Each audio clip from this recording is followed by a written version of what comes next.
Subscribe to our channel and press the bell icon to never miss a video from News Catch-up.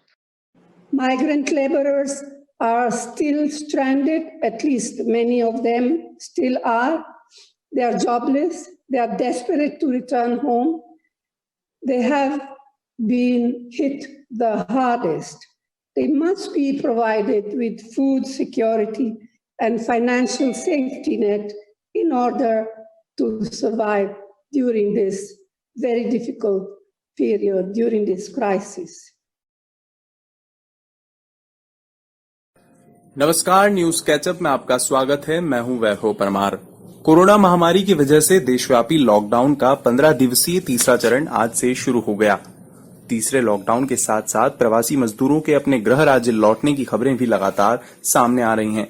केंद्र सरकार ने 1 मई से देश के विभिन्न राज्यों के साथ मिलकर इन प्रवासी मजदूरों को अपने गृह राज्य पहुंचाने के लिए कई विशेष ट्रेनों की आवाजाही तो शुरू कर दी थी, लेकिन मजदूरों से वसूले जा रहे रेल किराए पर राजनीतिक गलियारे में इसे लेकर राजनीति फिर तीव्र हो गई। दरअसल कांग्रेस की अंतरिम अध्यक्ष सोनिया गांधी ने सरकार पर आरोप लगाया था कि भाजपा सरकार विदेशों में फंसे लोगों को फ्लाइट से मुफ्त में भारत ला सकती है, पर अनेक राज्यों में फंसे भूखे प्यासे मजदूरों का रेल किराया माफ नहीं कर सकती। इस विवाद का मुख्य कारण था संकट के समय प्रवासी मजदूरों से वसूला जाने वाला रेल किराया।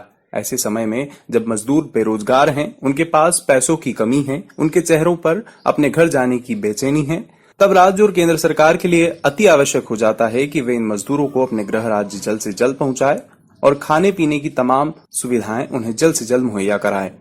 4 दिन पहले 1 और 2 मई को महाराष्ट्र के नागपुर और बांद्रा से चली 2 ट्रेनों में उत्तर प्रदेश के लखनऊ और मध्य प्रदेश के भोपाल में कई प्रवासी मजदूरों को लाया गया। इसके बाद भी 3 मई को कई ट्रेनों से मजदूरों को देश के अलग अलग हिस्सों से अपने गृह राज्य भेजा गया, लेकिन सफर करने वाले कुछ मजदूरों का कहना है कि पैसों की कमी के बावजूद हमसे किराया वसूला गया, जबकि कुछ मजदूरों ने कहा कि उन्हें सरकार ने मुफ्त में टिकट मुहैया कराई। इसी को लेकर कांग्रेस प्रमुख सोनिया गांधी ने प्रवासी मजदूरों को अपने गृह राज्य छोड़ने के लिए रेलवे की ओर से किराया वसूलने की कड़ी आलोचना की थी। सोनिया गांधी की ओर से जारी किए गए बयान में उन्होंने कहा था कि प्रदेश कांग्रेस कमेटी की हर इकाई सभी जरूरतमंद मजदूरों की घर वापसी के लिए रेल टिकट का खर्च देगी, क्योंकि मजदूर राष्ट्र निर्माण के दूत हैं। हम विदेशों में फंसे भारतीयों को अपना कर्तव्य समझकर मुफ्त में वापस ला सकते हैं। गुजरात में केवल एक कार्यक्रम में सरकारी खजाने से 100 करोड़ रुपए खर्च कर सकते हैं। रेल मंत्रालय कोरोना फंड में 151 करोड़ रुपए दे सकता है, तो फिर इन मजदूरों को मुफ्त में घर क्यों नहीं पहुंचाया जा सकता है। सोनिया गांधी के बाद बीजेपी नेता सुब्रमण्यम स्वामी ने भी सोनिया गांधी की ही तरह मोदी सरकार की आलोचना करते हुए कहा कि भारत सरकार की यह कैसी संवेदनहीनता है कि भूखे प्यासे प्रवासी मजदूरों से रेल किराया वसूल रही है सरकार।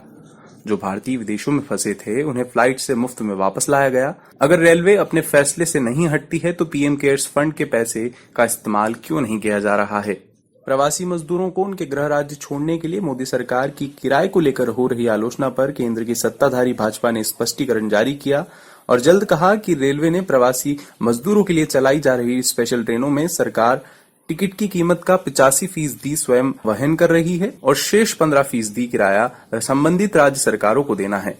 फिलहाल सुब्रमण्यम स्वामी ने भी ट्वीट कर अब सरकार का समर्थन किया है और राहुल गांधी पर तंज कसते हुए उन्होंने ट्वीट में लिखा है कि राहुल जी, गृह मंत्रालय की गाइडलाइंस देखिए, जिसमें साफ लिखा है कि किसी भी स्टेशन पर टिकट की बिक्री नहीं होगी।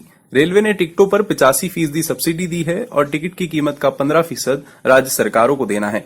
मध्य प्रदेश की बीजेपी सरकार यह पैसा दे रही है। आप कांग्रेस शासित प्रदेशों से कहिए कि वे भी ऐसा ही करें। लेकिन रेल किराए को लेकर अभी भी यह प्रश्न उठ रहा है कि यदि मजदूरों से किराया नहीं वसूला गया तो वे किस चीज की टिकट दिखा रहे हैं, या जिन मजदूरों का किराया माफ किया गया वे कौन से राज्य में किया गया और किस स्थिति में किया गया।